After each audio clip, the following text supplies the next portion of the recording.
Hey YouTube, I decided to make a video because I've got another flat tire on my Yamaha full suspension electric mountain bike, and runs great, have a good time, but flat tires are no fun. So I've decided to try something new. I'd like to take this off. I'm going to take the tube out of here that's kind of ruined already, and then cut it in half the long way and put it on the outside of the new tube. That way I'll have two tubes. Try it out, see if it works. So the goal now is to take the tire off, and that way I can get to the flat tire. I've been getting flats a whole lot more with an electric mountain bike.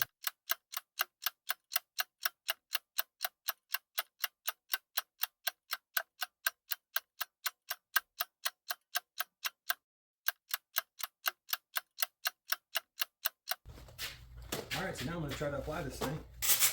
People like using the Presta more than the Schrader for bicycles. I think they're a little bit more of a pain because I can't just use any bike pump. I got a flat the other day and I had to push my bike back to the house.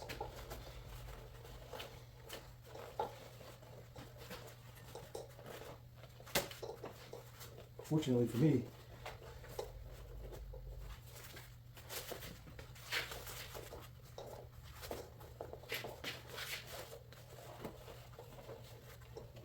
so there's two places you get a flat. The first one's a snake plate. It's when the rim pinches the tube when you hit a sharp rock.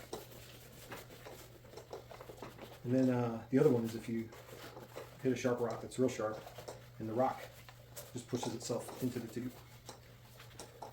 Snake plates have always been the most common thing for me because when I ride something that's not suspended, I like to have low air pressure, because low air pressure gives me better traction and a little bit more suspension. So I'm just making sure that those two, it's kind of a pain, you know, making sure the tubes get in there. So because I can't push the bead of the tire into the center because of the valve stem, I start on this side, opposite of it, and I'll push it all the way down in there. And as you come around, what you find out, if we get to the end, it's a lot easier than like a motorcycle tire, but you pull it below the bead on this side, opposite of the valve stem, and you can just get the thing on almost by hand, you know?